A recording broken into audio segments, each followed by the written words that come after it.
They are actively looking for someone who will anchor the experience and be compelling and inspirational while creating authentic connections. Their eyes are on you, the attorney. They want you to be successful. They are willing you to be successful. They are your biggest cheerleader because if you show up as a leader, they can relax.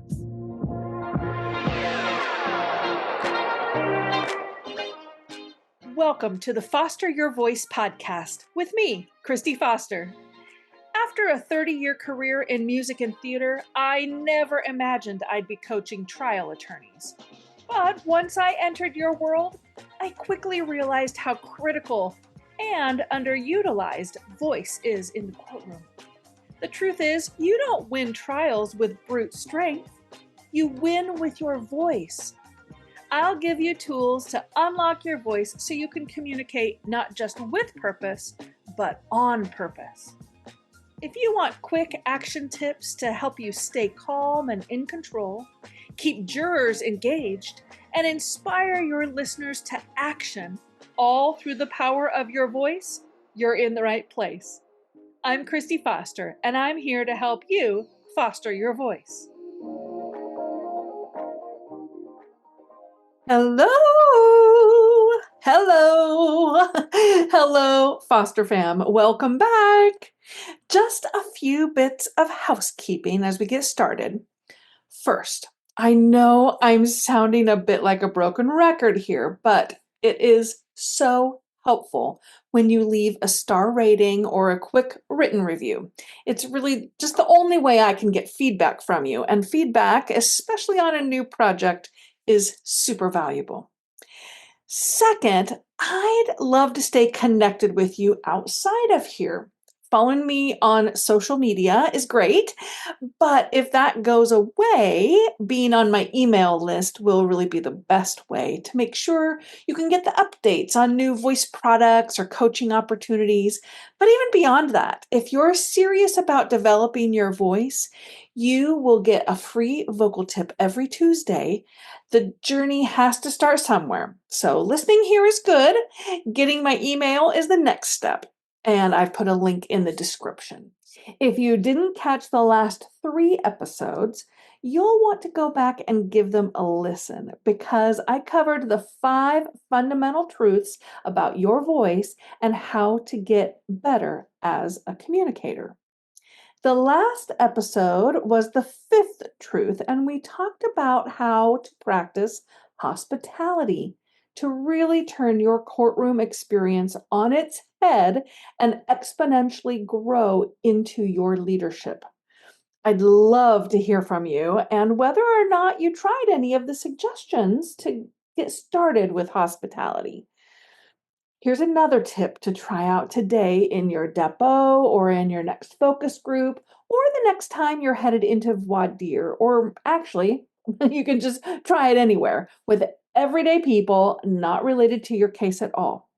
Remember, the best learning happens in low stakes situations. So here it is. Switch all of your why questions to how or what questions. Now, this is going to feel really strange to you because you know you're asking from a place of curiosity.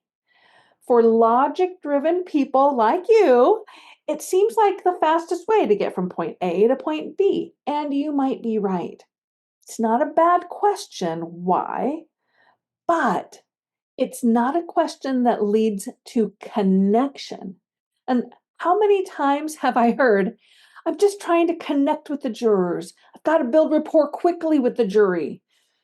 You know that getting connection is critical, and yet a why question automatically creates a sense of defensiveness. It just triggers an internal check and builds a wall of distrust. No one means to do it, but it happens. Why did you send that email?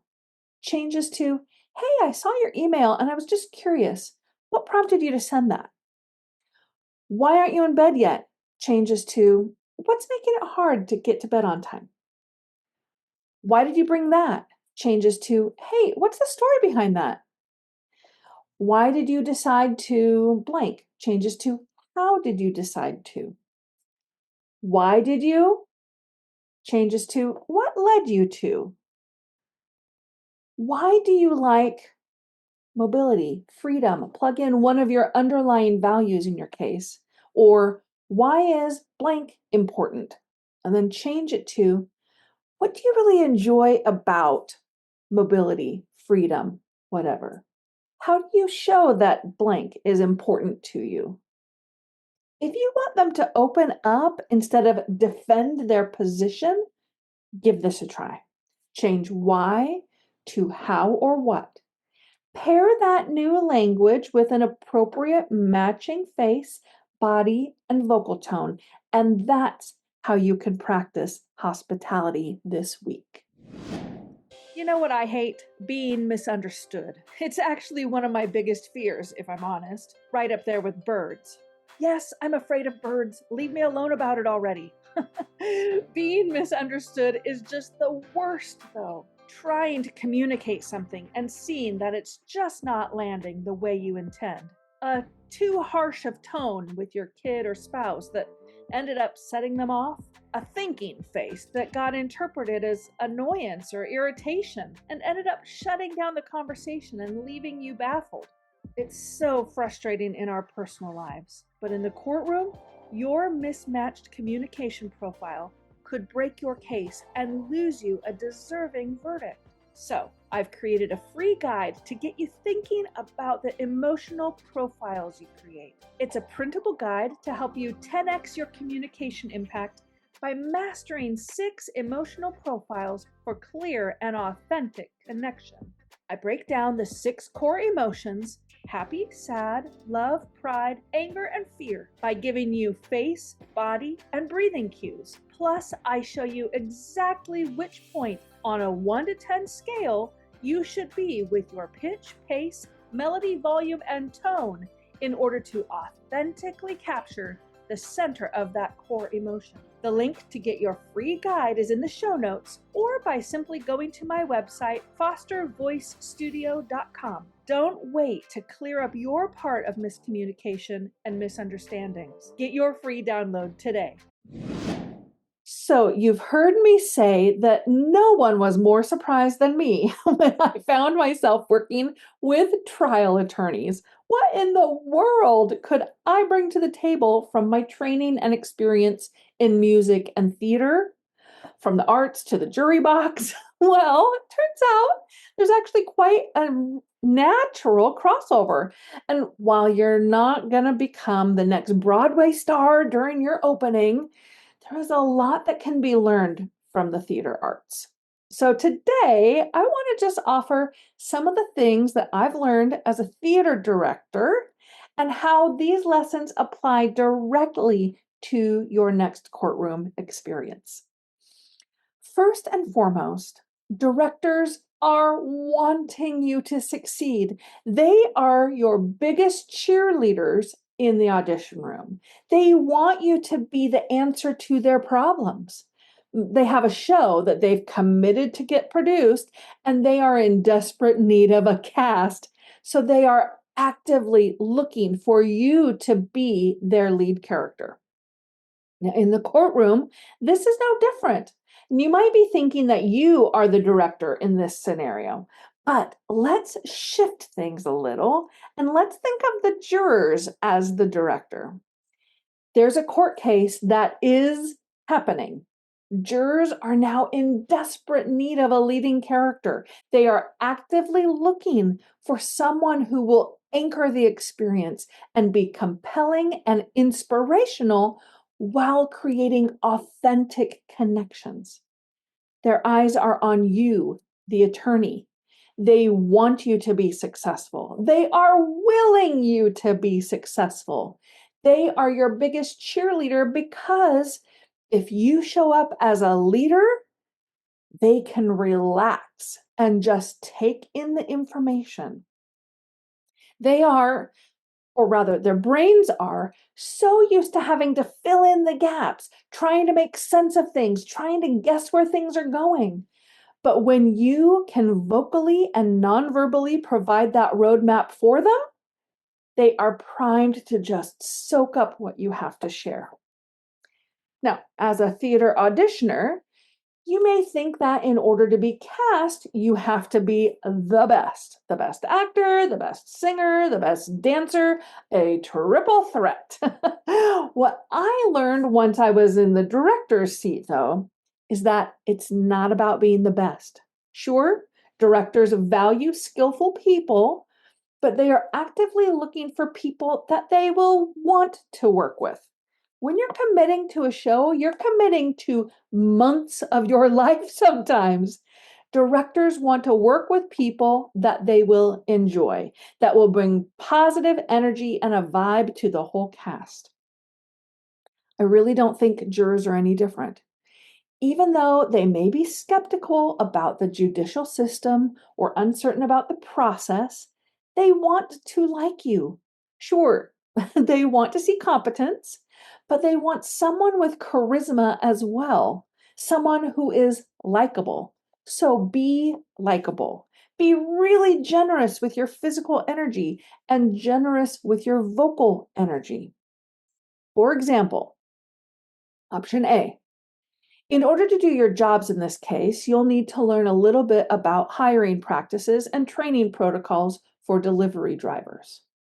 Option B, in order to do your jobs in this case, you'll need to learn a little bit about the hiring practices and training protocols for delivery drivers. Now, both show relative competence, basic clarity of thought, and provide a roadmap. But option B is more likable. It's a welcoming voice, an easy manner, an inviting presence. It's not just about being competent. And finally, the success of a production is not just about one person's talent or one person's charisma. It's an entire puzzle that directors are trying to piece together. And once again, jurors are doing the same.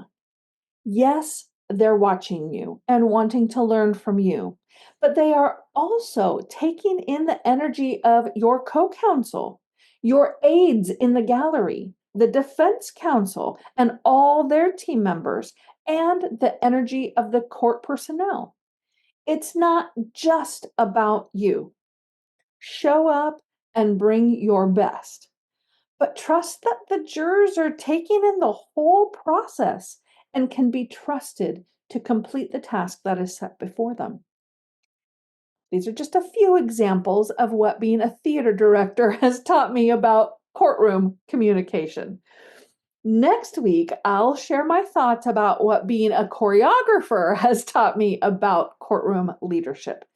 No need to put on your tap shoes unless you just want to, and that's up to you. But do be sure to tune in. And until then, keep fostering your voice. Thanks for pulling up a seat with me today and for being part of the Foster fam.